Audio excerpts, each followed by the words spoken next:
This conference will now be recorded.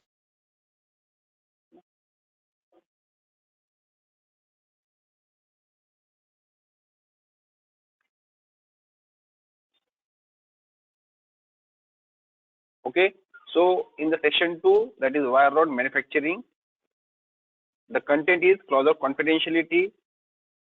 As I am telling again and again, the content is sourced from the internet or from books. Please do not share it on any of the professional or social networking sites. Keep it with you people, read and see the videos as much time as you want, but do not share it anywhere on a public domain. Then we are moving on to billet creating in a reheating furnace. So there are certain types of the billet creating furnace. We will not preheating, actually it's a billet heating furnace. So we will see that. Then wire rod rolling machineries and Stellmore cooling process, that will be covered in this section. So we will try to complete as much as possible today. Again, coming to the same diagram, once we have this steel refining from the Dagger furnace, it will go to the continuous casting. After continuous casting, we are getting various continuously cast products like slabs, thin slabs, which will be used to roll into the flat products. And we will also get blooms and billets. We have discussed in detail about the blooms and billets yesterday. Now, to further process these intermediate products, our interest is on the billets because wire rod is manufactured from the billets. So our discussion will be focused on the billets only. Now you cannot directly can you directly roll it to the wire rod, this billet? Can anybody tell? Can you directly roll it to the wire rod as came from the continuous casting mill? Can you use it to roll into the wire rod directly? No, sir. Why?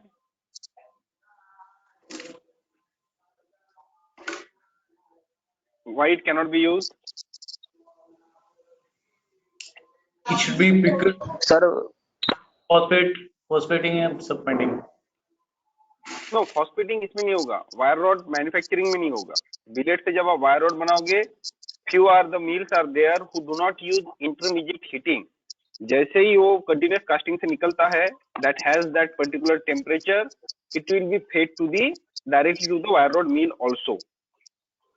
ऐसे भी processes है जहां पर directly निकलने के बाद wire rod मिल में feed कर सकते हो आप, if the billet temperature is that much, है ना, 1000 डिग्री 1011 डिग्री अगर उसका टेम्परेचर है, you can use it directly also without reheating furnace. Reheating furnace हमको कब लगने वाला है? When that billet whatever has been form, है ना, जो बिलेट फॉर्म होता है वो बिलेट में अगर हमने उसको स्टॉक में रखा हुआ है, मींस रूम टेम्परेचर पे आ गया या टेम्परेचर डाउन हो गया है, that time we will use reheating furnace. Because to manufacture the wire rod manufacturing is a hot rolling process and the temperature should be in the austenitic zone. You know, the material should have the temperature such that it has a austenitic grain structure. So that will in iron carbon diagram we will see, but for 0.8% carbon it will be around 727 plus theoretical temperature, and for lower the carbon the austenitic temperature will be higher. So for say for 0.1 carbon or 0.05% carbon, it will be almost 900 degrees centigrade, that temperature of austenitizing zone. So this is the overview diagram of the wire rod production. What we have here is a heating furnace, and after that what you saw is a high pressure water descaling. Why you have to remove the scale? Why you require this descaling? Because when the billets are there in the heating furnace, it is staying there for almost 45 minutes to 1 hour, depending on the temperature kept in the furnace and the cross section of the billets. If the billets are of smaller cross section, it will be quicker. Maybe 30 minutes you can take out the billet. But if billets are of 165 by 165 millimeter cross section, then it may be there in the reheating furnace for almost 1 hour. So इतने time तक जब रहेगा वहां पे तो क्या होगा? There will be a scale formation, and if you use that billet as it is for the rolling, जो scale है वो rolled in हो सकता है material में, and that defect is also called rolled in scale. And if that scale gets stuck to the roller, है ना, rollers के बीच में अगर scale stuck हो जाता है तो that impression mark will come on the material also. That's why a high pressure water descaling is required. अगर वो malfunction करता है, the product quality, the product surface quality gets affected. So after reheating, before it goes to the roller, there is a high pressure descaling. This one, high pressure descaling रहेगा वहां पर. Then the rolling, total rolling is converted into 3 units, that is roughing mill, intermediate rolling mill, and the final rolling mill. Sometimes there will be a pre-finishing rolling mill also. So जैसे हम direct wire नहीं बना सकते 0.6 millimetre का, what we are doing, we are drawing it to some intermediate size, again patenting and again drawing it. But here it is not intermediate, any patenting is there, but it is called roughing mill, means आप उसको rough size दे रहे हो. Then there is a intermediate sizing unit, because 165 by 165 और 130 by 130 millimetre से final diameter बनेगा 5.5 millimetre, 7 millimetre, 8 millimetre, 10 millimetre, इस तरह के डायमीटर बनेंगे. So you have to do a heavy reduction in that. So you cannot give it directly. So you have steps. So that is in the roughing mill, intermediate rolling mill, and pre-finishing rolling mill, and finally the finishing rolling mill unit. कुछ जगह पे there is a sizing and reducing unit also, or the people call it reducing and sizing mill. तो जो modern machineries आती है उसमें वो reducing and sizing मिल भी इंक्लूडेड है, जो फाइनल स्टेज पे ही रहता है. अब और अब यहाँ पे देखोगे कि देयर इज अ शियर, है ना, it is called first flying shear, it is a second flying shear. अब ये जो ये है फ्लाइंग शियर है, इसका काम क्या रहता है? जो इन प्रोडक्ट रहता है, प्रोडक्ट का स्टार्ट और एंड जो रहता है उसको शेयर कर देता है, वो कट करता है बेसिकली. क्यों कट करता है? क्योंकि स्टार्ट का जो पोर्शन रहता है उसमें टेंशन एंड अदर इम्प्योरिटीज भी आने के प्रॉब्लम रहते हैं because of the low tension, and वो जब जाता है रोल में तो वहां पे कुछ सरफेस डिफेक्ट भी आने के चांस रहते हैं.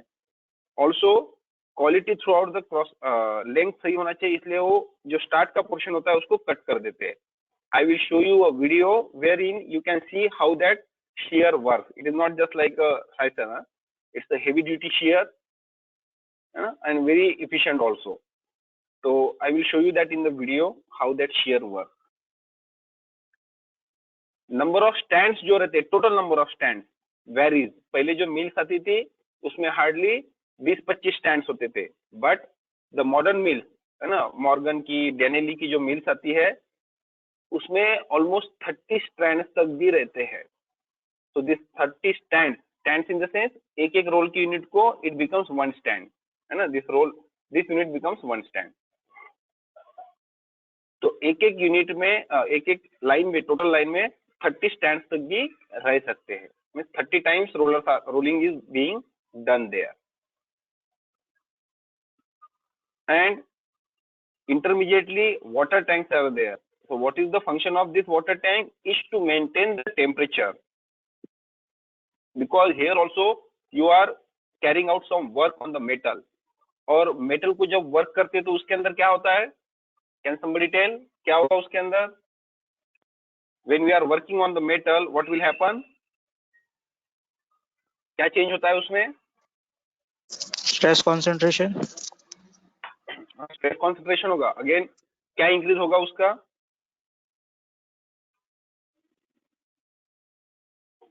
आपने अगर नॉर्मल वायर है और उसको हथौड़ी से अगर हम ठोकते हैं तो क्या होता है वो? सर स्ट्रक्चर चेंज होगा क्या? स्ट्रक्चर तो चेंज होगा, बट उसमें क्या प्रॉपर्टी चेंज होती है? वाटर क्यों डालते हो आप? वाटर स्ट्रक्चर के लिए नहीं है। हाँ, वाटर का काम क्या होगा वहां पे? नो, वाटर का काम क्या है? नॉर्मल काम क्या है वाटर का? Normally what water does? Yes, cooling purpose. इसका मतलब क्या होता है? जब आप यहाँ पर रोलिंग कर रहे हो तो टेम्परेचर क्या होता है? इंक्रीज होता है ना।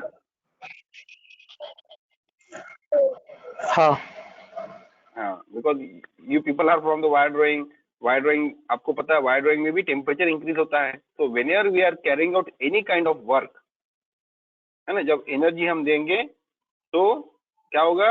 वो कन्वर्ट हो जाएगा हीट एनर्जी में, है ना। न्यूटन का लॉ है ना, energy can neither be created not be destroyed.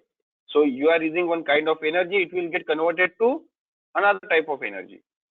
So rolling के जो प्रेशर्स है ना, उसके कारण फिर क्या होता है कि हम उसका क्रॉस सेक्शन रिड्यूस कर रहे हैं। तो क्रॉस सेक्शन रिड्यूस होगा तो क्या होगा? हीट जनरेट हो जाएगी। सेम कोल्ड वर्किंग जब करते हैं वायर ड्राइंग में, सेम चीज होती है ना। In the die, when it passes through the die, a tremendous heat is generated. That's why you require dies to be cooled, and drums are also cooled from the inside. तो यहाँ पे भी same phenomenon, the heat is generated. That's why to control the temperature of the wire and thus controlling the structure. ठीक है? Now why the water tank is there? To cool down the wire to a certain degree. It is not cooling to the room temperature. And why it is required? Some of you people say controlling the structure. That is right. If it is going very high temperature, your structure will have coarse grains. So to control that one, you have to control the temperature, and it is controlled through the water tank. Sir, और एक और चीज, yeah. sir, what's the use of third shear? Because first line shear and second shear have been utilized, to cut the wires, to cut the end and first portion of the wire. Then what's the use of third shear? नहीं, first यहाँ पे भी जो cut होगा ना, वो तो आगे पीछे दोनों का कट होता है। यहाँ पर भी आगे पीछे का कट होगा, यहाँ पर भी आगे पीछे का कट होगा।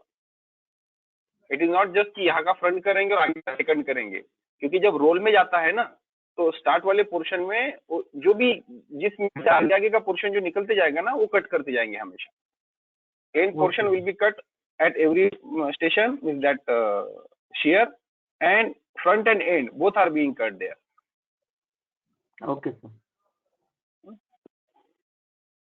और कहीं पे अगर एंड नहीं काटे तो लास्ट में फिर जो हमारी रोलिंग मिल रहती है, जब कन्वेयर पे जाता है ना, तो यहाँ पे लास्ट के एक दो रिंग ये कर देते हैं, हटा देते हैं। That is called uncooled ring. Water tank आ गया है ना। फिर बाद में टेम्परेचर कंट्रोल, डायमीटर गेज है यहाँ पर, ओके, कि डायमीटर्स बराबर चल रही कि नहीं चल रही। And after that there is a laying head. Laying head का काम क्या होता है? And it is basically air cooled one ना। Air cooling is why it is necessary. If you cool it in the normal atmosphere है ना, तो उसका कूलिंग रेट क्या हो जाएगा? स्लो हो जाएगा cooling rate. And at a slow cooling rate you will get a coarse pearlite. हम टीटीटी डायग्राम जब पढ़ेंगे, we will revisit again this also, क्योंकि यहाँ पर अगर पूरा एक्सप्लेन कर दूंगा, पेटेंटिंग में अगेन एक्सप्लेन करना है आप लोगों को TTT diagram, that is time temperature transformation diagram. So when we will study that, you can easily correlate it with the wire rod also. तो लेइंग हेड में, या Sir, in air cooled transport, we use a jet of air, a cooled air jet. हाँ, it is from the bottom side. Okay, sir. बड़े बड़े fans रहते हैं, means बड़े industrial blowers रहते हैं, and to they will control the rate of cooling. That's why it is called controlled cooling. It was a major breakthrough, and it's a patented process, not our patenting furnace process. It's a patented thing by the Stelmore. It is called Stelmore cooling, and because of Stelmore cooling only, people were able to manufacture and use the wire rod for the high-end applications. Because till the time this Stelmore was invented, it was being air cooled, normally atmospherically cooled. So that time the coarse grain structure is not able to give us a required strength. Also इसमें strain hardening faster होता है coarse grain में, so we cannot achieve the required degree of cold working also. Means जो fine grain structure होता है, you can draw it for example 90-95%. With coarse grain structure you will not able to draw up to that extent. So this Stelmore cooling is, we will discuss in detail also here. So ये almost 70 metre से लेके 100 metre तक long रहते हैं. Again depending on उसकी speed वगैरह जो रहती है. और ये जो मील रहती है, मील की स्पीड जो यहाँ पर निकल रहा है वायर, इनिशियली तो कम ही रहेगी. जैसे वायर ड्राइंग, दोस्त people know the wire drawing machine, initial block जो रहता है, ओटीओ ब्लॉक रहता है, it will move very fast और very slow. So very slow. And then the subsequent blocks, the speed increases. Why the speed increases? Because the surface area of wire is increasing as it goes through die. Surface area is same. Surface area is increasing, but length, you can say length is increasing basically. And because the length is increasing, cross section area is reducing, length is increasing, you have to move the drum at a faster rate to accumulate that one. Same thing here. Initially जो speed तो कम रहता है, maybe few meters per second, but जैसे finishing में जाता है, can somebody imagine what will be the speed? कितना speed रहता होगा इसका?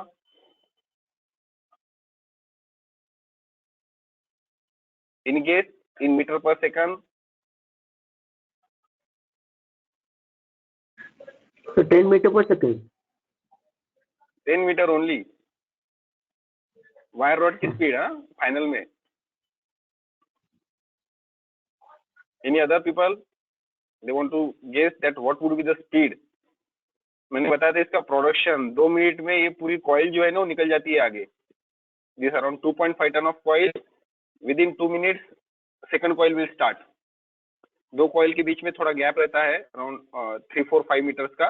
With in that it will start. This जो बैक साइड से बिलेट फीडिंग होता है उसमें स्टॉप देते हैं थोड़ा सा, अदरवाइज यहाँ पर लेइंग में ओवरलैप हो जाएगा, तो हार्डली वो कुछ सेकंडों का गैप रहता है. तो विद इन 2 मिनट 2.5 टन और 2 टन कॉइल निकल जाती है. That is the speed. So speed almost 100 meter per second भी जाती है. 100 meter per second. That is a very very high speed. Wire drawing में हम कहाँ तक देखते हैं 20-25 पर. सर उसका डीवी से कैलकुलेशन होता है क्या स्पीड? यहाँ पे नहीं होगा डीवी से. डीवी से कैलकुलेशन आपका फर्नेस में. अच्छा, है ना. स्पीड डेफिनेटली आप जैसे जैसे यहाँ पे डायमीटर साइज बढ़ेगा तो आपकी स्पीड रिलेटिवली कम रहेगी. अच्छा, है ना. रिलेटिवली स्पीड कम ही हो जाएगी. जैसे अगर हम 5.5 मिलीमीटर कर रहे हैं, it will be run at a faster rate compared to 7 millimeter, 8 millimeter like that. अच्छा. इसका स्पीड का कैलकुलेशन कैसे करते हैं? मतलब तो कैसे डिसाइड करते हैं इतना स्पीड में चलेगा ये तो इतना प्रोडक्शन आएगा? उसका तो नहीं कि लेंगे पेन. आपको पता है कि 5.5 मिलीमीटर का वायर रॉड है, एंड बेसिकली जो स्पीड रहती है वो पूरी मैच रहती है with the conveyor speed also. तो कन्वेयर की एक स्पीड रहती है, लेइंग हेड की एक स्पीड होती है. आपने जो पीछे से स्टॉक फीड किया एट पर्टिकुलर स्पीड पे, जो आप स्टॉक फीड करोगे ना पीछे से यहाँ से एट दिस, तो जैसे जैसे वो बढ़ते जाएगा, क्रॉस सेक्शन कम होते जाएगा, लेंथ बढ़ती जाएगी. तो उसको अकोमोडेट करने के लिए तो उसको रोल्स को उतने फास्टर घूमना ही पड़ेगा वहां पर. तो जो डिजाइन स्पीड रहती है अराउंड 100 मीटर्स पर सेकंड के आसपास रहती है. 100-120. एंड वो जो डिजाइन रहता अच्छा है वो हर एक मिल का अपना अपना डिजाइन रहता है, because it has a lot of parameters, like आपका टेम्परेचर कंट्रोल है, नंबर ऑफ रोल्स की बात है उसमें, है ना। आगे लेइंग हेड, जो लेइंग हेड ले करता है उसकी भी तो स्पीड होना उतनी। सो it is a design part basically, and different manufacturers say they can have different speeds also. I am talking about a very high end mill which is in the JSPM. उसके parameter हम देखेंगे। so हर एक अपना, जैसे कोई Indian manufacturer है उसकी speed कुछ और रहेगी। also the speed will depend on the material you are rolling also, है ना। आपने क्या लो कार्बन रोल कर रहे हो कि हाई कार्बन कर रहे हो, अलॉय स्टील रोल कर रहे हो, that parameter is decided during the process setup, but that is what I am telling is 120 meter per second की स्पीड पे भी मिल्स चलती है।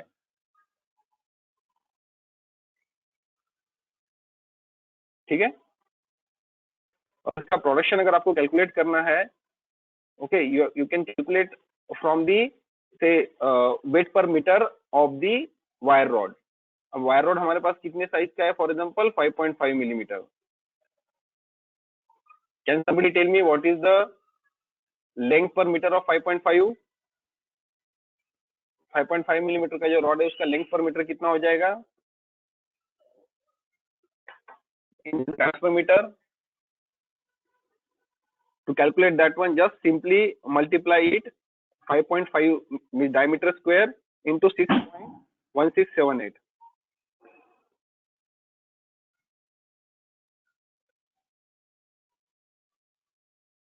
So it is almost 186 grams per meter.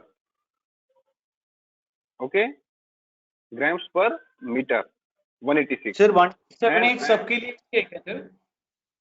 हाँ, वो फैक्टर है पूरा, जो उसका डेंसिटी वॉल्यूम सब कैलकुलेशन करने के बाद वो फैक्टर आया हुआ है 6.1678। सब साइज के लिए एक ही? सब size, it's a constant factor for round section, है ना, round section wire. If you want to calculate रफली the grams per meter, you have to just multiply diameter square into 6.1678. Okay, so उससे करोगे तो आपको ग्राम्स पर मीटर में आ जाएगा। so it is having 1 meter is having almost 186 grams per meter, weight of 186 grams per meter। अभी आप सोचो 100 meter per second पे चल रहा है, तो 1 मिनट में कितना मीटर आ जाएगा? जो भी आएगा उसका जो वेट आता है ना, 1 मिनट में आएगा 1119। एंड अगर मैं 2 मिनट की बात किया तो ऑलमोस्ट 2200 2.24 टन। जो मैंने बताया आपको कि 2 मिनट के अंदर जो जाता है ना आगे पूरा, 2 मिनट में एक कॉइल खत्म हो जाता है almost. So it is coming 2.23 ton और 2.24 टन यू कैन से। तो 2.25 टन वो 2 मिनट में निकाल देता है, रफली यू कैन से 1 ton per minute you can say. That is the speed it is having.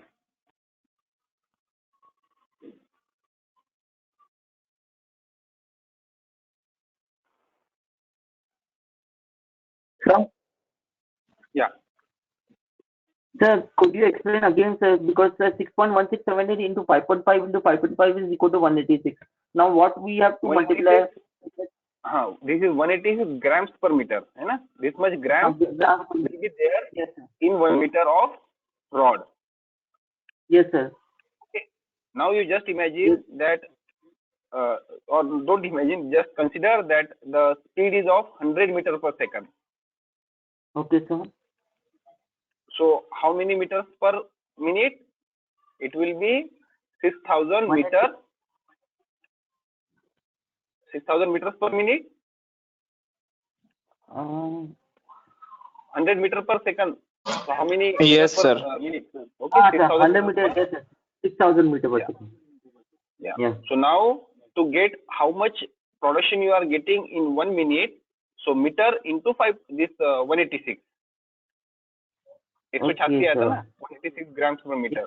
So this much meter is you are getting in 1 minute. You have to multiply it with 186. कितना आता है वो? I'm So it getting is 1190, sir.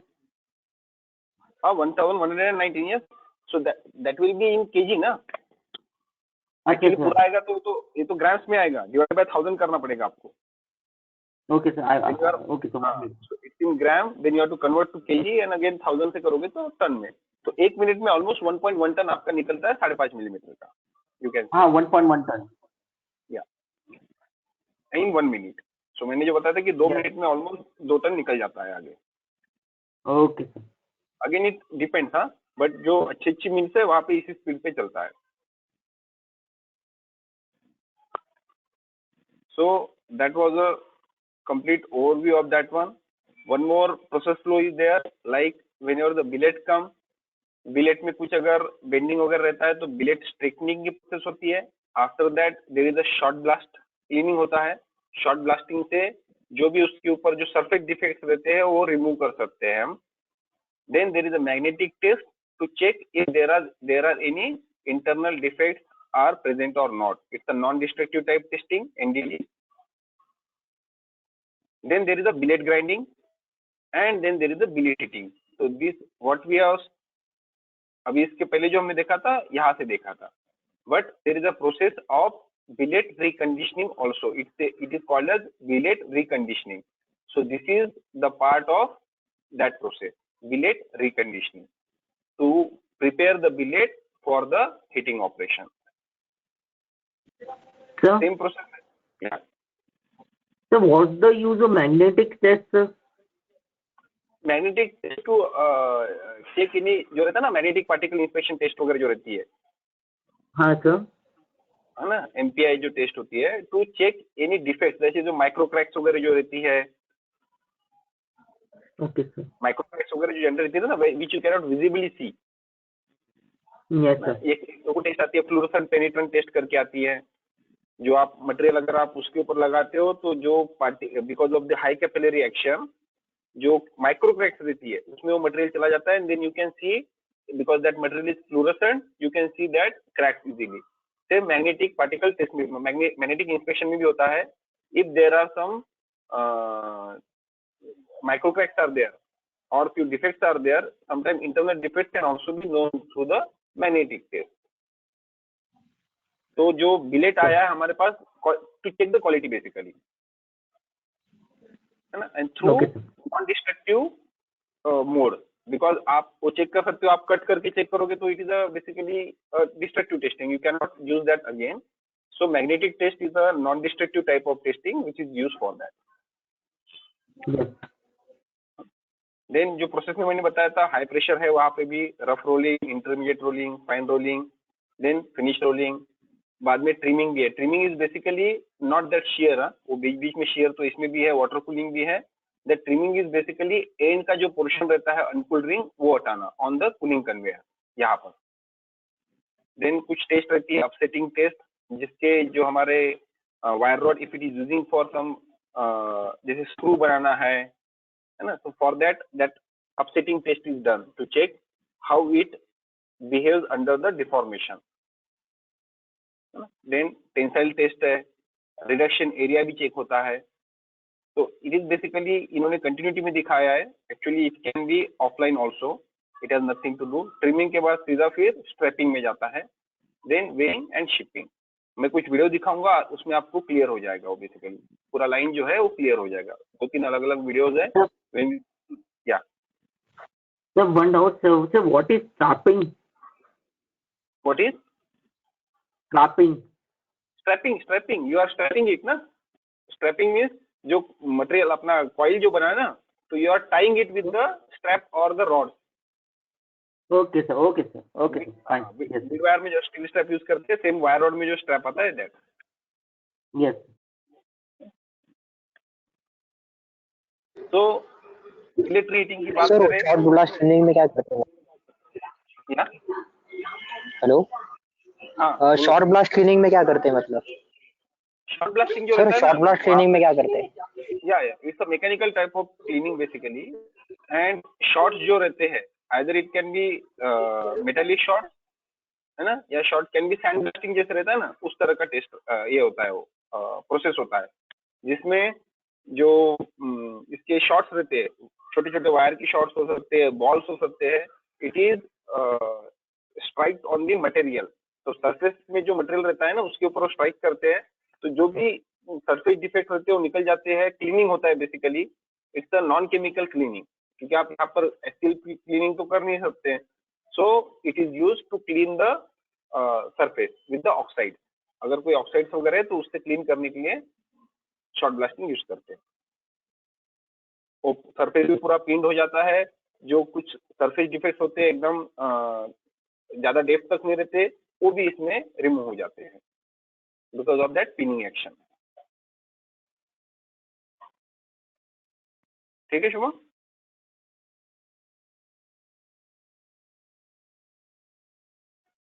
Hello Shubham?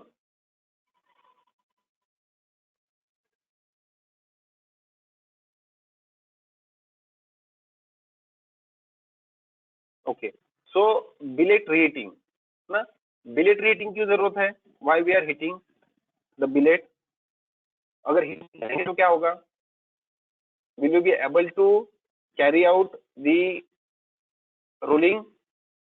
No, you will not be able to carry out the rolling because 165 by 165 का जो block है उसको आपको 5.5 millimetre या 12 मिलीमीटर 10 मिलीमीटर उस लेवल पे लेके जाना है, which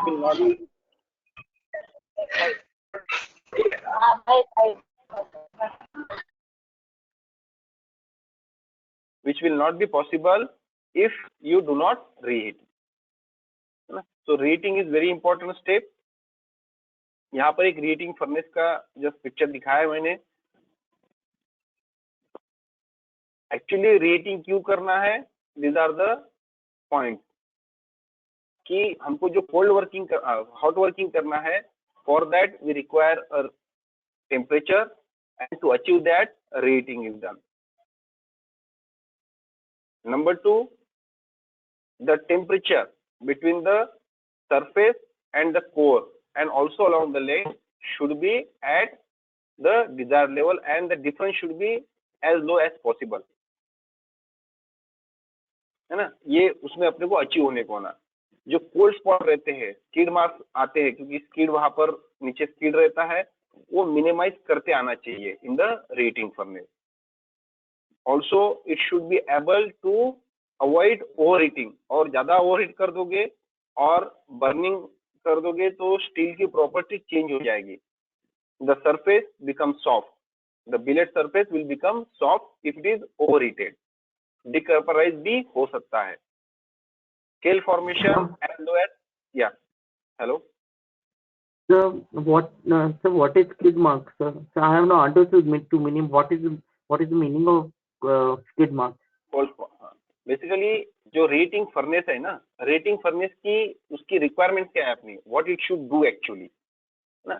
सो जो कोल्ड स्पॉट्स रहते हैं, हमारा पर्पस क्या है? The billet should have a uniform temperature. So the reheating furnace should be such that it has a uniform temperature throughout the cross section and throughout the length, and it should not have the cold spot, or it should have as minimum possible as cold spot. Cold spot means वहां का temperature variation थोड़ा रहेगा, because उसकी जो bill rate है हमारा, it will not be in the air, it will not be in the air ना, it will be onto something, we have to place it on something that is called skid. जैसे हमारा पैटेंटिंग furnace रहता है ना, उसमें skids है, camel हम जो रहते हैं ना, that is called skid actually. But wire जो होता है हमारा कंटिन्यू जाते रहता है, तो that's why there are no as such cold spot, because wire is continuously moving. But आप जस्ट इमेजिन करो कि the wire is there in the furnace idle, तो क्या होगा? जो जो पोर्शन उस स्किड के कॉन्टेक्ट में है, वहां पर जो हीट है वो एक्चुअली बाहर वाले पोर्शन पे जैसे हीट जा रहा है वैसे नहीं पहुंच पाएगा वहां तक, because it is in contact with the skid, है ना? So that's why that will become a cold spot. So reheating furnace में should be able to have as low cold spot as possible. और skid mark क्या होते हैं? Because that skids are there, so your process should be such that during the handling inside the furnace, the billet handling inside the furnace, it should not have any mark on that. Sorry. It is known as skid mark. जो patenting furnace में हमारे जो कैमलम रहते हैं, what we से कि वहां पे स्केल एक्यूमुलेशन नहीं होना चाहिए, या स्किड जो होता है डैमेज नहीं होना चाहिए. व्हाई? बिकॉज अगर वो डैमेज होगा तो your wire will have the mark, है ना. जो फाइनल हमारा फिफ्थ जोन रहता है, वहां से जब लेड बाथ में वायर जाता है, वहां पे जो हमारा गाइड्स रहता है, we say that it should be clean, it should not have any material stuck up, otherwise it will have marks on the wire. So same way it happens with the billets also, because कोई भी अगर material heat होता है, it becomes soft also, and there are chances that it will get some surface marks. Okay, and our furnace should be such that it should have low scale formation. Why? Because scale is basically a loss of metal, and scale will also act as the barrier for the heat transfer. So it should have the furnace should be such that it should have as low scale as possible. उसके अंदर ऐसा होना चाहिए कि there should not be any thermal stresses or cracks in the material, that is billet.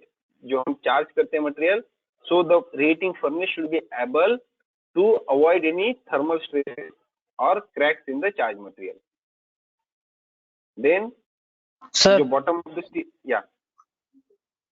Sir scale formation से wire breakage के chance बढ़ जाते हैं क्या? बिलेट में होगा तो आपके वहां पे नहीं आएगा प्रॉब्लम. बिलेट में अगर स्केल आती है, because right now we are talking about the billet, है ना. बिलेट से वायर रॉड बनेगा. बिलेट के अंदर अगर स्केल फॉर्मेशन ज्यादा होता है, वायर रॉड बनाने में प्रॉब्लम डेफिनेटली होगा. और अगर कोई रोल्डिंग स्केल जैसे डिफेक्ट आ गए, तो जब आप बाद में वायर बनाओगे उसमें भी ब्रेकेजेस आएंगे, बिकॉज सरफेस इंप्योरिटी है, सरफेस डिफेक्ट है. तो आप जब वायर बनाने जाओगे, definitely it will break. Okay sir. So this can, that's why it is why we have included this topic, because if some problem happens in the wire rod, in the wire drawing, it is not only your in-house problem. It can be attributed to the defects generated in the previous process. Some particular like carbon segregation is there. Okay, some material breakages are there that can be attributed to the steel also. Low torsion hai, that can be attributed to the steel making also, because of the higher amount of impurities, है ना. Nitrogen embrittlement जो बोलते हैं, it can be because of the presence of nitrogen also. So that's why we have included all these topics in the training program of steel wire manufacturing technology, because they are correlated to the incoming quality of the material. Yes sir, yes. Okay. So the reheating furnace should be able to have low, it should not it should be able to eliminate the scratches from the bottom of the surface of steel. Low energy consumption, because जो reheating furnace होती है ना, total जो energy requirement रहती है in the wire rod mill, उससे almost 50 to 70% जो energy होती है, this is used in the furnace only. So basically आपकी जो pricing dynamics है, it depends on the reheating furnace a lot, है ना. So it should have a low energy consumption and minimum heat losses. Maximum heat recovery possible होना चाहिए from the exhaust gases. हम देखेंगे आगे that reheating furnace is separated into 3 zones. How that heat is being used. Low combustion and emission because of the environmental concerns, and it should have a very easy and simple functional system. It should not be very complicated one. So the reheating furnace should be able to give us all these things. ये temperature जो रहता है reheating furnace का approximate 1200 degree centigrade भी रहता है. And why it is so? Because this is the temperature which is suitable for the plastic deformation of the steel. Okay, what is the plastic deformation? That is the permanent deformation of the steel. So with at this temperature, you can deform the steel permanently to the finished product. ये just एक diagram है जिसके अंदर दिखाया गया है कि it is not the actual your rating furnace, it is just you can say how the heat is getting transferred. So heat is getting transferred through the radiation and through the convection. Okay, no conduction, it is through the radiation and convection. Convection is basically because of the air current, है ना, अंदर जो air, because burner जा रहा है तो हवा भी जाती है उसमें, so that because of the air circulation the steel stock gets heated and because of the radiation of the heat from the walls, roof, जो भी है वहां से जो radiate होके उसको गर्म करेगा. Sorry.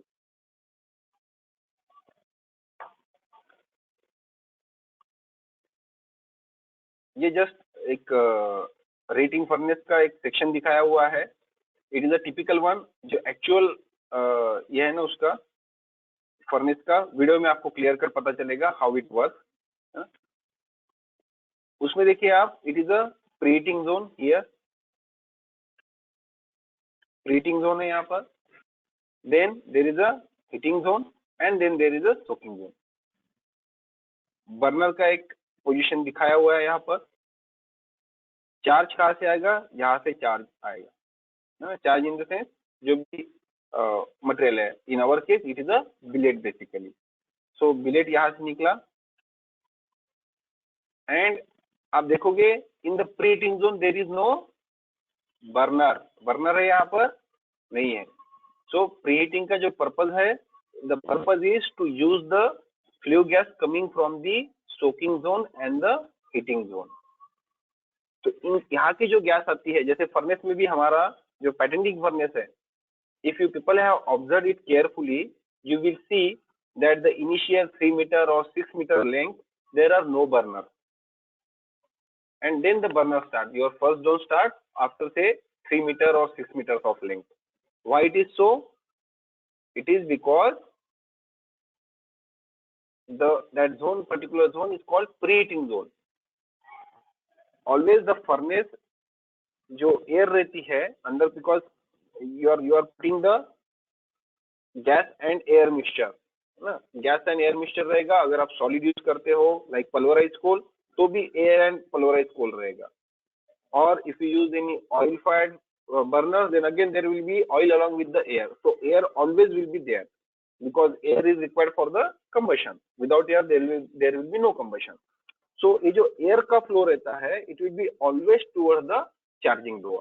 जहाँ से इनपुट होता है मटेरियल उस तरफ ही जाता है एयर का flow.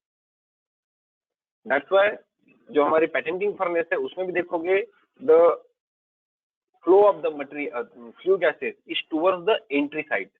That's why the chimney is on the entry side, not on the exit side. Okay, so it is the counter current. Your material is going in this side and the air is flowing from this side. So जो hot air रहती है, it will heat this charge. यहाँ पर जो charge रहता है इसको preheat कर देगा. तो उसका एक फायदा क्या होता है? Because if you put the material directly in the contact with the high temperature, there are chances of generating thermal stresses. तो जो थर्मल स्ट्रेसेस है एकदम सडनली, फॉर एग्जांपल ठंडे से एकदम आप ठंडे से एकदम गर्म में लेके गए तो क्या होगा? There will be a thermal stresses generation. आप जस्ट सोचिए कि आप there is a this one hot glass अगर है आपके पास and if you put it into the water, what will happen? It will crack because of the stresses generated because of the higher temperature gradient. Same अगर there is a ice cube, आप उसको अगर बाहर निकालोगे या फिर कोई एकदम आइस क्यूब वाला जो कंटेनर रहता है उसको आप अगर रूम टेम्परेचर पर रखोगे, you will start hearing some से sound, cracking sound. Why it is so? Because of the stresses generated in that one, because the material will start expanding very fast. So preheating zone is required to avoid that generation of thermal stresses. And it utilizes the unburned gas and hot gas also. Now here you will see there is a air recuperator. The purpose of this is that to utilize this air to जो भी बाद में हम इसमें charge में जो हमारा burner में जो जाता है एयर वो इसके थ्रू पास करेंगे तो वो गर्म रहेगा already.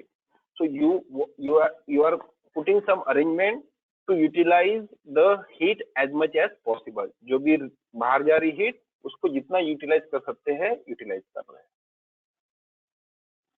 And from this side the charge get discharge.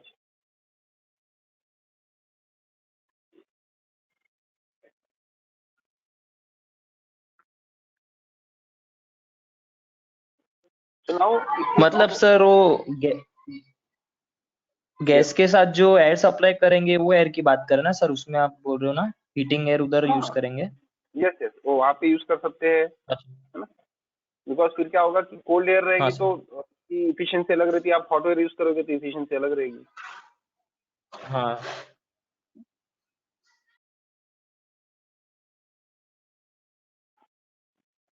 Now classification of rating furnace. तो आप इसको क्लासिफाई कर सकते हो चार अलग अलग इसमें अलग अलग टाइप में. नंबर 1 मेथड ऑफ हीटिंग से भी आप क्लासिफाई कर सकते हो. मेथड ऑफ चार्जिंग से क्लासिफाई करते हो. मूवमेंट ऑफ स्टील अंदर कैसे मूवमेंट हो रहा है उससे. एंड हीट रिकवरी मेथड क्या यूज कर रहे हैं उससे. हमारा जो बेसिक फोकस रहेगा है ना. This I put in just to give you an overview but our focus will be on the this walking beam furnace. Normally ये ज्यादा यूज करती है. और जो पुशर टाइप फर्नेस रहती है उसके ऊपर जो स्लैब्स वगैरह में नॉर्मली यूज करते हैं. But pusher type can be use in the billets also. So हम ज्यादा फोकस पुशर टाइप और वॉकिंग बीम में करेंगे. मैं जो वीडियो दिखाऊंगा उसमें आपको वॉकिंग बीम का भी दिखेगा, एक पुशर टाइप का भी दिखेगा. All other just for the your information purpose, you should know that yes, there are rotary hearth furnaces also, working hearth furnaces also. So depending on the method of heating, it can be electrically heating or combustion type heating. So combustion type में क्या आता है? It can be heating through the solid, liquid or gaseous. Solid में क्या use करेंगे? You have to use the pulverized coal. ना coal can be use as a heating media. कुछ कुछ जो पुरानी कंपनीज है अभी भी जो पुराने इस पे चल रही है they are still using the pulverize coal. और few people use the liquid this one combustion material which is basically जो ऑयल रहता है ना, एलडी ऑयल बोलते हैं. डीजल जो रहता है people are using diesel fired furnaces also. कहीं कहीं पे तो जो पैटेंटिंग फर्नेस है वो भी ऑयल फायर्ड फर्नेसेस है. फर्नेस ऑयल जो रहता है they are using the furnace oil to fire the patterning furnaces also. So same way here also the reheating furnace can use solid, liquid or gaseous. gaseous में LNG use कर सकते हैं, LPG use कर सकते हैं. और अगर वो सेम इसमें अगर है तो उसको सेम यूनिट में अगर है so people can use the gases from the coke oven or gases from the blast furnace also. तो ब्लास्ट फर्नेस गैसेस भी यहाँ पर यूज कर सकते हैं. देन मेथड ऑफ चार्जिंग में either it can be continuous type और it can be a batch type. Batch type में क्या होगा? आपने एक बार मटेरियल डाल दिया, आपने 1 घंटा वेट किया, पूरा मटेरियल एक साथ वापस आ गया. ओके. और कंटिन्यूअस टाइप में क्या होता है? We will put it continuously. So at a particular rate the output from the output material से आते जाएगा. हाँ कर सकते हैं ना. अगर रिक्वायरमेंट आपका क्या टेम्परेचर का है, if biodiesel is able to give you that particular temperature, biodiesel can also be used.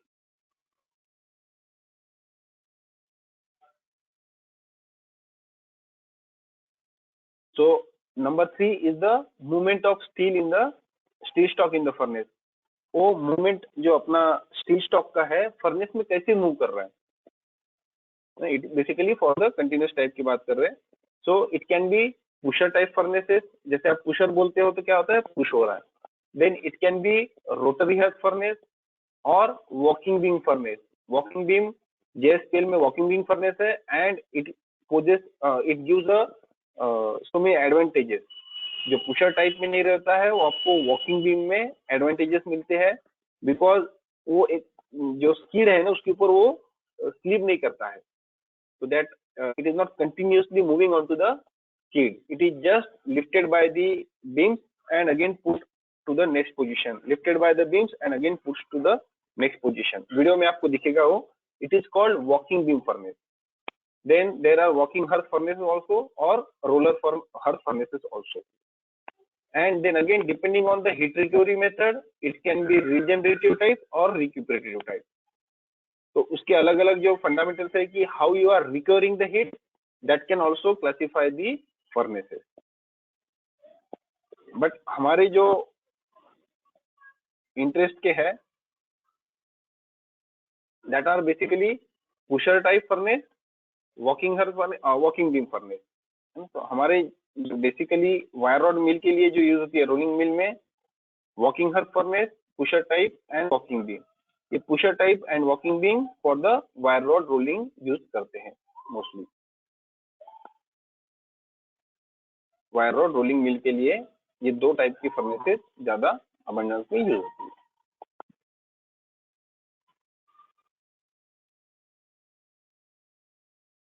अभी अगर हम बात करें कि हाउ दैट जोन्स की जो मैंने बात की थी, प्रीहीटिंग जोन है, हीटिंग जोन है एंड सोकिंग जोन है.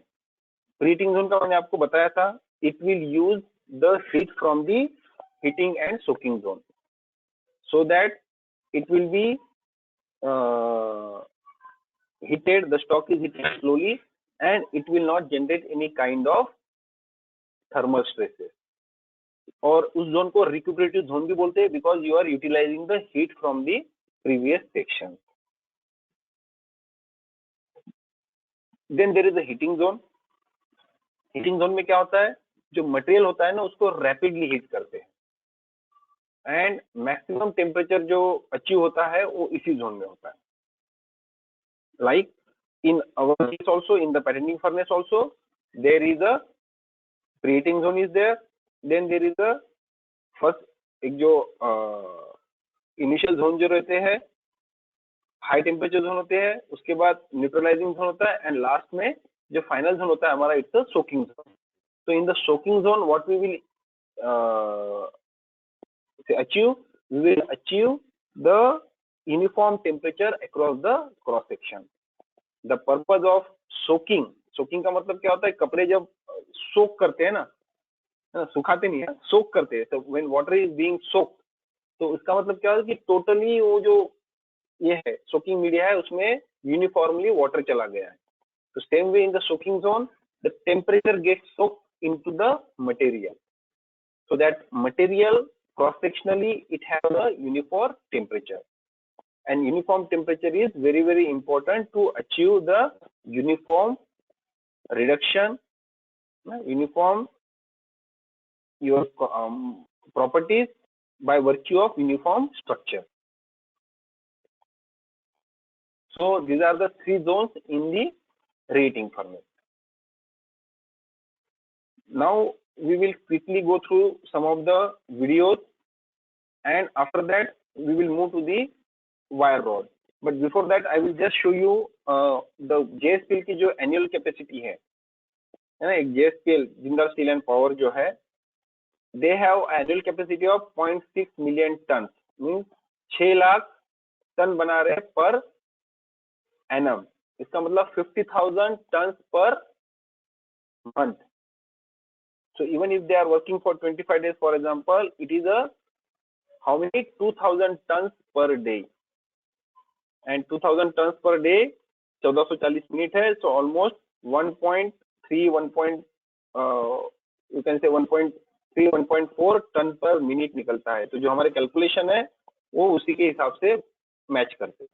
तो आप लोग भी ये थोड़ी आप you can do that practice also. अगर जब कोई आपको बता रहा है that material will move in 2 minutes, so you can calculate what is the total length of the wire rod. Speed भी आप कैलकुलेट कर सकते हो एक्चुअली रिवर्स उसको करके, कैलकुलेशन करके, है ना, कि टोटल 2.5 टन में कितना लेंथ ऑफ वायर रॉड होता है. that can also calculate, and then you can calculate the speed of the material. 0.6 million ton per annum में 6 लाख टन पर एनम की कैपेसिटी है, जो उनकी कैपेबिलिटी है 5.5 से 22 मिलीमीटर तक। मीन्स 5.2 स्पेशल केस में बनाते हैं, but they can make from 5.5 to 22 millimetre and increments of 5.5 means 5.5, 6, 6.5, 7 millimetre, इस तरह से। कॉइल वेट जो मैंने बताया था और फिलिप जी ने बताया आपको कि yes it is coming around 2.48 nominal है वहां का, so you will always get 2.48, 2.49, 2.45 उस रेंज में मिलता है। कॉइल आउटसाइड डायमीटर वगैरह छोड़ दीजिए। Coming here number of strand, है ना, number of strand mean rolling mill के स्ट्रैंड की बात कर रहे हैं, एक्चुअली इट शुड बी, तो इट इज 30 नंबर ऑफ वहां पे स्ट्रैंड्स है। मैंने जो बताया था इनिशियल जो हमने देखा था 20-25 थे, तो आई टोल्ड यू दैट जो मॉडर्न मिल्स है it's up to 30 strands also. वो स्ट्रैंड्स की टाइप कौन से है, वर्टिकल एंड हॉरिजॉन्टल। तो एक ही साइड से रोल करके नहीं होता है, because you are rolling so it gets OLET, तो एक वर्टिकल रहता है, एक हॉरिजॉन्टल रहता है, वर्टिकल रहता है, हॉरिजॉन्टल रहता है, so that you get the totally round shape. जो फिनिशिंग पास है ना, स्ट्रैंड 15 से लेके 30 तक के जो स्ट्रैंड्स है वहां पे स्ट्रैंड्स है, उसमें टंगस्टन कार्बाइड की रिंग्स है, they are using the tungsten carbide ring on the roller. The line speed is almost 110 metre per second. हमने 100 पे कैलकुलेशन किए थे, the maximum line speed they have is 110 metre per second. Reheating furnace की capacity देखो आप, ton per hour, 160 ton per hour की capacity है उनकी रीहीटिंग फर्नेस की। What is the type, the type is walking beam type. जो reheating furnace है, the capacity is almost 160 ton per hour and the type is walking beam. Then equipment जो है cooling equipment is a Stelmore conveyor with cover, means hood है उसके ऊपर and blowers है from the bottom side. Why the covers are required, वो हम continuous cooling में जाएंगे, control cooling में जाएंगे तो I will tell you, है ना। It is basically for the retarded cooling, उसका एक नाम है, for retarded cooling it is used.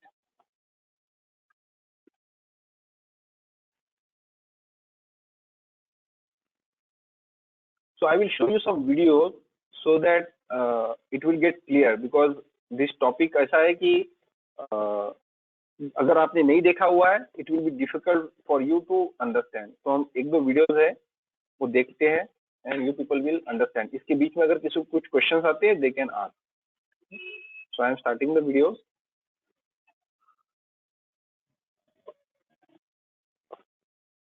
ये बेसिकली रीहीटिंग फर्नेस के है। Once you start to see, somebody please confirm me, it is visible.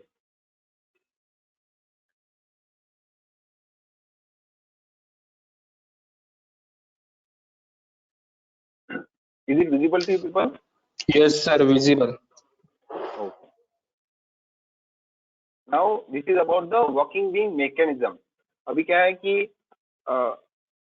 हमने जाके वायर रॉड मिल में देख चुके हैं कि कैसे ऑपरेट करता है, बट आपको अभी जब आप मैकेनिज्म देखोगे then you will understand how the billets are getting moved. तो कंटिन्यूअस टाइप में एक दूसरे को पुश करते हैं, वॉकिंग विंग में how it is done you can see and then you can imagine what advantages it has over the pusher type furnaces.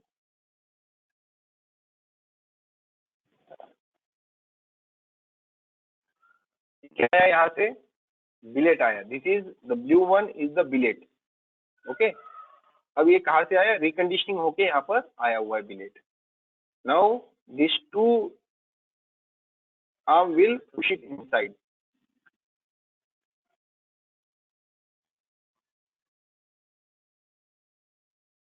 अभी क्या हुआ है, एक एक्शन हुआ है इस साइड में। I hope my arrow is visible. सो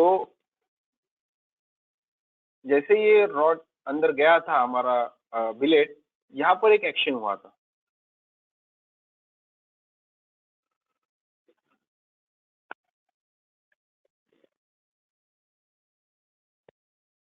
अभी तो कोई एक्शन हो रहा है, इट इज मूविंग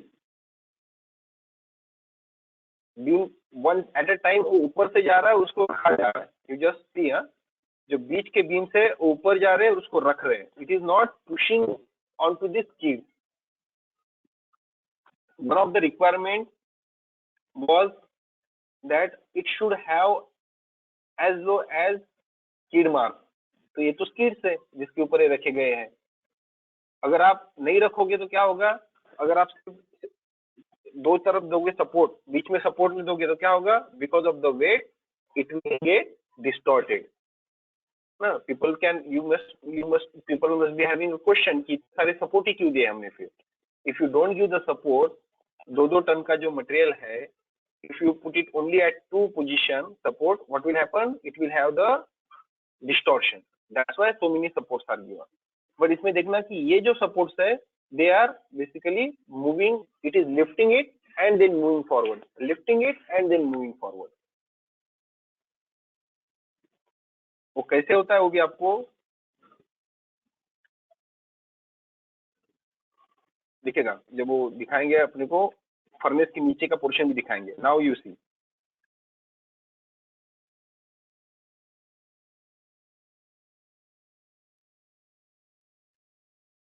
क्या हो रहा है? ये जो ये है पोर्शन है, ये नीचे जाता है, इसको ये नीचे लेके आता है. तो क्या होता है? इसकी पोजीशन नीचे चली जाती है. मीन्स वो जो बाकी बीम्स है उसके लेवल में आ जाते हैं. कब? जब ये रोलर यहाँ, ये जो पोजीशन यहाँ पे आती है, एंड फिर क्या करता है? ये जो रोलर है, ये जो बीम है, वो वापस आ जाता है अपनी जगह पे. क्लियर है? ये बीम इसके ऊपर घूमता है, एंड जब उसको उठाना पड़ता है तो क्या होता है? टोटल ये ऊपर चला जाता है. तो बीम उसको ऊपर उठा लेता है, एंड नीचे पोर्शन है बीम का वो ऐसे आगे जाता है. You can C now.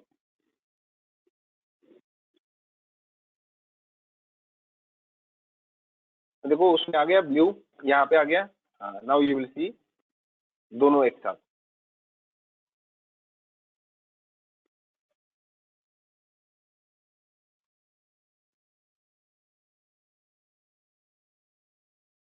And ये अकेला नहीं निकलता है ना. It is not a individual one. एक कंटिन्यू पीछे से, इधर से एक निकला कि पीछे से एक फीड होता है और अंदर पूरे जमा रहते हैं. तो the cycle is almost varies from 30 minute to 60 minute. और वो जो है फिर अलग अलग जोन्स में ट्रैवल करते रहता है. वो जब आखिरी में आता है is mood like this one.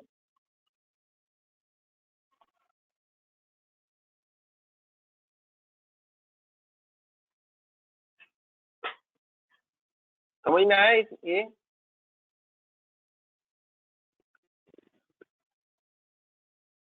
किसी को डाउट है उसमें? No, sir. हाँ,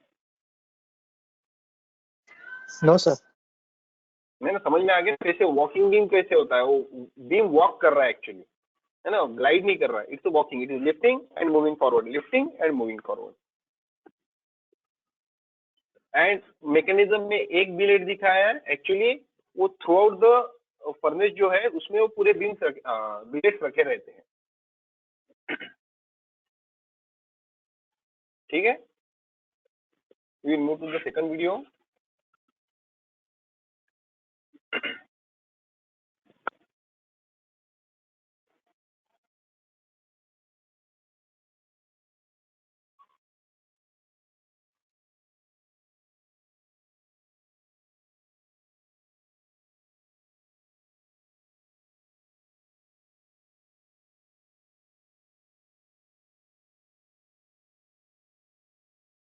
ये देखो जो मैंने बताया ना, रेटिंग फर्नेस के अंदर कैसे रहता है. This is how. Now it is lifting. जो बिलेट्स रखे, these are all the billets. This is inside the furnace, है ना. उसके अंदर कैमरास भी रहते हैं. जब आप कभी वायर रॉड मिल को विजिट करोगे, there will be camera inside. High temperature पे कैमरा वर्क करते हैं. People can see what is going on inside also. ठीक है. अभी आप देखना ये अप हो गया है. सो it is not just like a steel beam. वो स्टील को फिर रिफ्लेक्टरी से भी कवर किया रहता है, एंड इनसाइड वाटर कूलिंग भी रहता है. It is basically a water cool steel beams covered with the refractory material. देखो उसको लिफ्ट किया उसने. नाउ इट इज पूरा लिफ्ट हो गया है. Now it will move forward. Now it is moving forward. And last में जो है वो इस रोलर से बाहर निकल जाता है, कभी पुश करते कभी रोलर से डायरेक्ट बाहर निकल जाता है।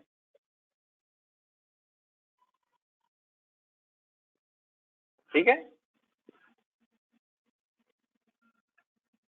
Yes, sir. one more video is there. So this is how rating is carried out. One more video I have put. So let's see what is it.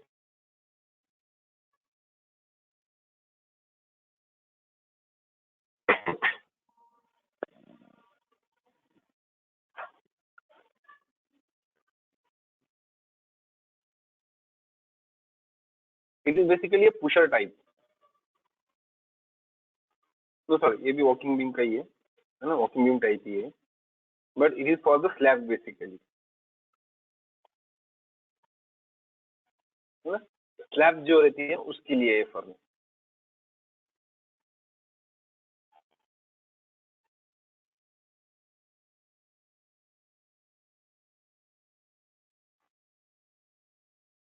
उसमें पुश करते हैं अंदर और उसके बाद फिर वो उसको अलग अलग जोन से लेके जाता है।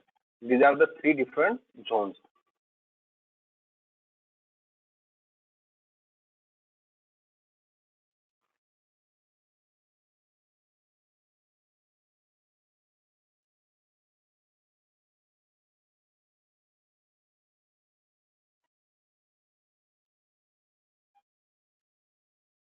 सेम मूवमेंट है, जैसे उसका होता था वैसे ही उसको उठा उठा के नेक्स्ट नेक्स्ट स्टेप पे लेके जाते हैं। पीछे से फीड होता है, एक गया कि एक फीड होगा continuously. It is not that कि बैच में निकल रहे हैं, एक बार फीड होगा, ठीक। So this is how the reheating furnace work, है ना। पुशर टाइप में क्या होता है, एक के बाद एक उसको पुश करते हैं।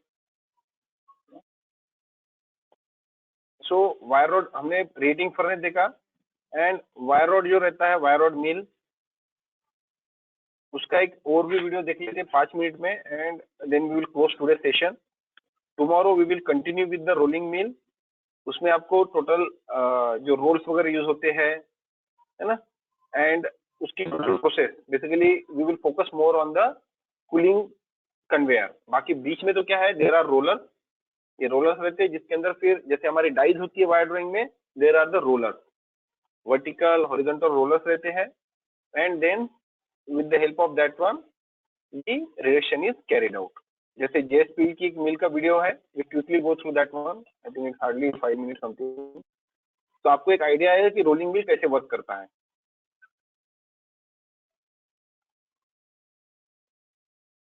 We will only go through the usable portion of this one, of this video,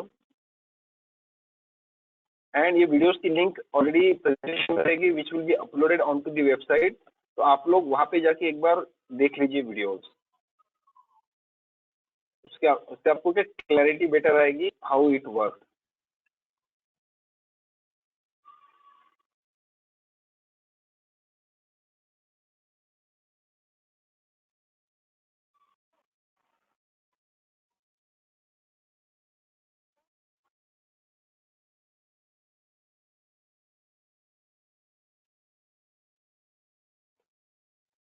so billet handling होता है with the help of magnetic crane.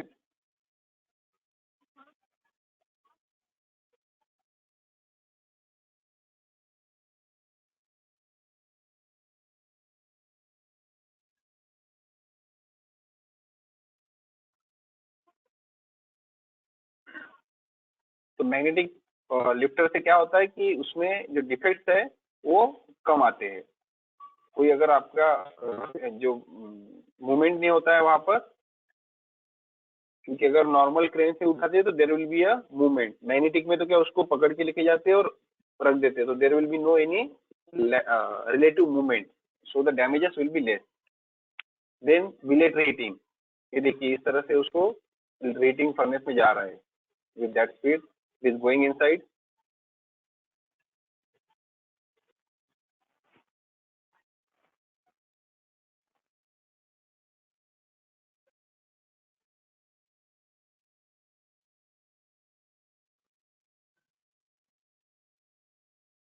ये देखा आपने अभी क्या था वो, उसने एंड को कट कर दिया।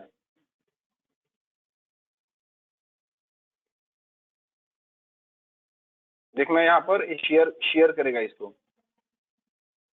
है ना, इसको उसने एंड को शेयर कर दिया ऑटोमेटिक, फ्लाइंग शेयर, और वो पोजीशन में आ जाता है और फिर एक बार कट करेगा।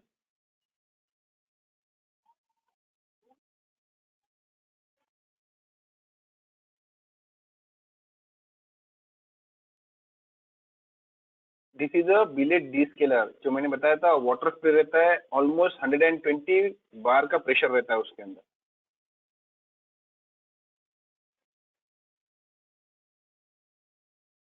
Now it is passing to different reel, it is called breakdown mill.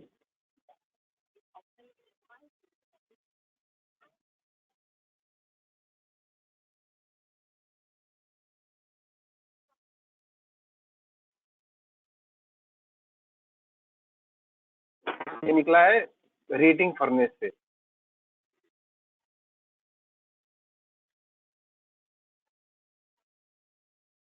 Now there is a toggle shear, देखो ये जो है ना वो शेयर सेम जो स्टार्ट पोर्शन कट कर दे रहा है,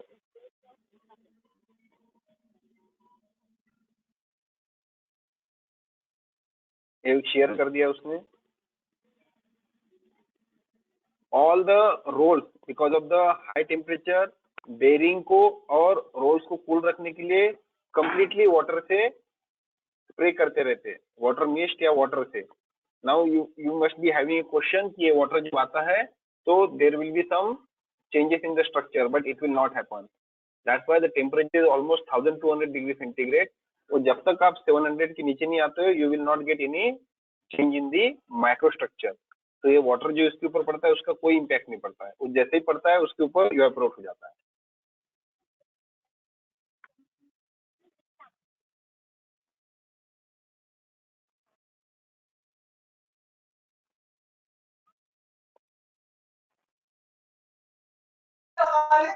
मतलब सर वो हाई टेम्परेचर पे रहता है तभी वाटर स्प्रे होता है क्या?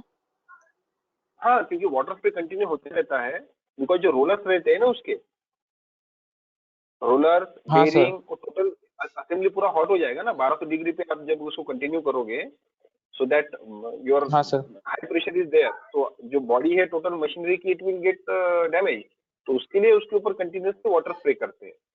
तो जब रोलर पे वाटर स्प्रे जा रहा है तो मटेरियल पे भी जाता है, but it is not harming it at all because of that high temperature. Yes sir. ये जो स्प्रे कर रहे हैं it is not for the material, it is for the component, the rolling mill component. Okay sir. No twist block, अब twist block का काम क्या रहता था, क्योंकि आप अगर एक ही साइड से रोलिंग करोगे, if you are doing rolling on only one side, what will happen, it will have ovality. So उसको क्या करते थे पहले, सब हॉरिजॉन्टल है तो there were a twist block, जिससे क्या करते थे उसकी डायमेंशन चेंज हो जाता था, नॉट डायमेंशन, उसका प्लेन चेंज हो जाता था। तो प्लेन चेंज होने के लिए ट्विस्ट ब्लॉक रहते थे, बट इस मिल में ट्विस्ट ब्लॉक नहीं है, बिकॉज ट्विस्टिंग में क्या होता था, स्ट्रेसेस भी जनरेट हो सकते थे। इसमें क्या करते हैं लोग, हॉरिजॉन्टल एंड वर्टिकल रोलर के फिट्स रहते हैं इसमें।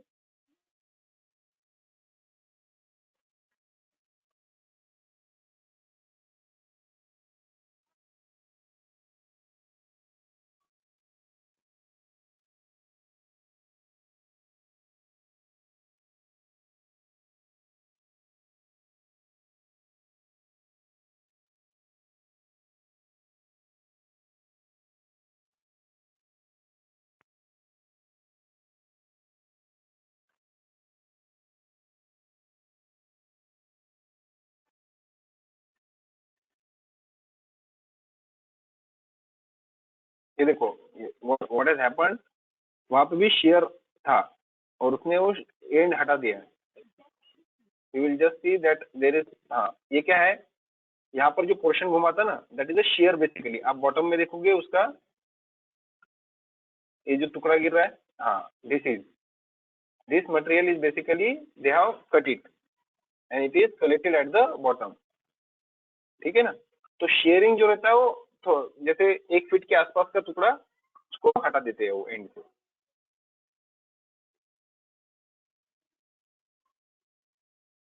Now this is the sizing. या this is the water boxes जो मैंने बताया था in the diagram. These are the water boxes.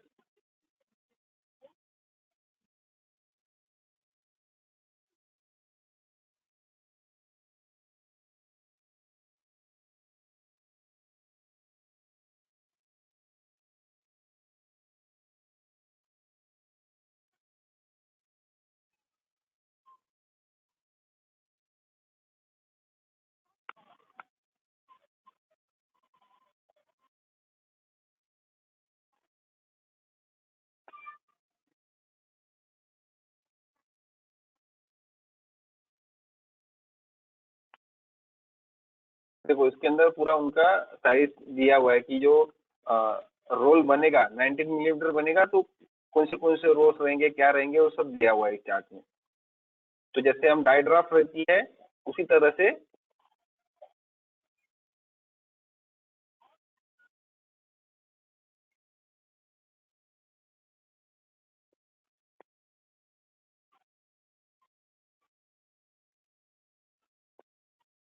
ठीक है।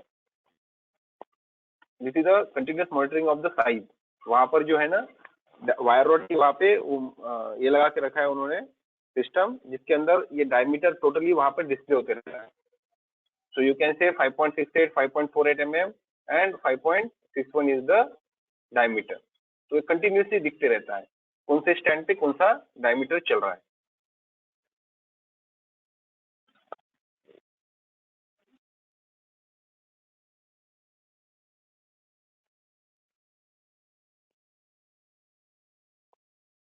It has a 100-meter long Stellmore conveyor. Now you see here the gap between one coil and another coil. Okay, hardly few meters that gap will be there between the two feeding. तो पीछे से जो feed होता है ना, जो material पीछे से फीड होता है, हार्डली उसके अंदर फ्यू सेकंड का डिफरेंस रहता है। और कितने मीटर लॉन्ग का स्टेलमोर कन्वेयर है? 100 मीटर।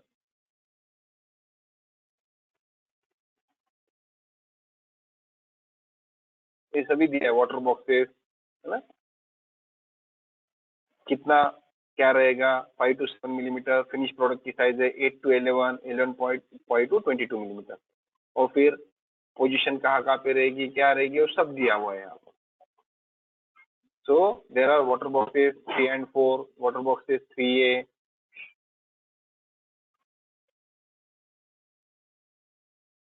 अभी ये स्टेलमोर पे चल रहा है। Now your actual structure, just हाँ, एक्चुअल स्ट्रक्चर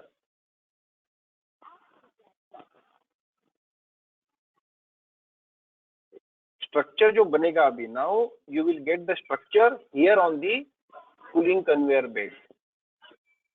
ठीक है, माइक्रो स्ट्रक्चर बनेगा वो यहाँ पर बनेगा। माइक्रो स्ट्रक्चर पूरी लाइन में कहीं नहीं बन रहा है। यहाँ डेफिनेटली आप ये टेम्परेचर कितना रहेगा लेइंग हेड का, उसके ऊपर डिपेंड करेगा, क्योंकि आप कितने डिग्री से कूल कर रहे हो, that will define the structure what you will gate. और डेल्टा भी इंपॉर्टेंट रहता है। नाउ यहाँ पर क्या होता है, एक गन रहती है अपनी infrared gun, and it constantly monitors the temperature. और टेम्परेचर कहाँ का दिखते हैं? यहाँ पे जो ओवरलैपिंग रिंग है। Just imagine the speed it is moving, because you will not be able to see individual ring. ये क्या है? नीचे से ब्लोअर दिए गए हैं 1, 2, 3, 4, 5, 6। ये सब ब्लोअर से नीचे से air blower from the bottom side.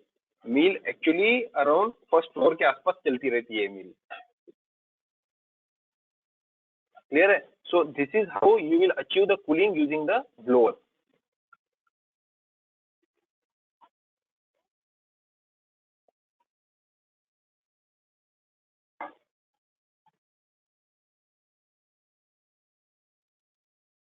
And it is now they are getting into the former.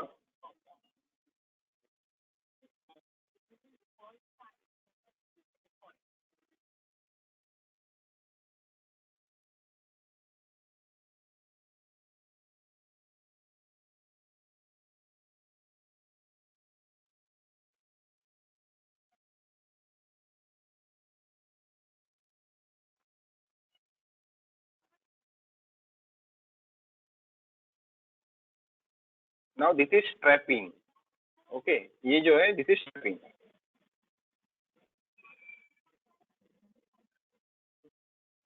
And it is in very hot condition. ऐसे नहीं होता है कि यहाँ से निकला और सीधा स्ट्रैपिंग पे जाता है.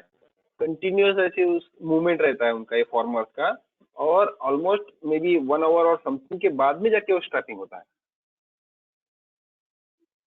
And it is automatic strapping. वो वहां पे रख देती ही वो कैचर उसको कैच करता है. If you visit any mill and you saw this kind of lifting, you should raise a question on them, because this kind of lifting will damage the wire rod. There will be a surface cracks, surface damages. और एक बार अगर surface damage आ गया, when you draw it subsequent operation में, roughing में या फिर final में, it will cause the breakage.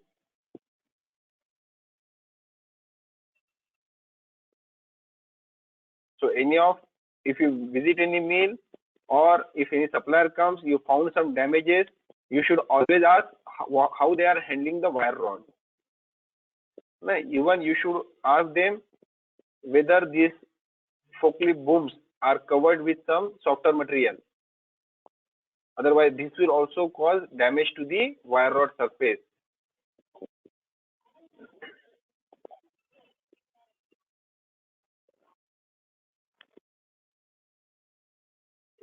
सो आप लोग क्या करो, एक बार ये जो वीडियोस है ना, इसके थ्रू आप जाइए. What ever the videos I have included in the presentation, 3-4 videos और है, you people should go through that one. आपको और क्लैरिटी आएगी. So when I will explain in the class, you will gate more clarity, your understanding will be better. Okay, so today what we have covered is the heating furnace and overview of a complete wire rod making process. Tomorrow most of our time will be focused on the Stellmore cooling process. So Stellmore cooling क्या होता है, what kind of structure you are getting there, what properties you are getting there, उसके ऊपर हम कल का session focus करते हैं. ठीक है, उसमें अगर कुछ आपके डाउट्स रहते हैं तो tomorrow you can ask that one. अभी अगर if anybody has any doubt on today session,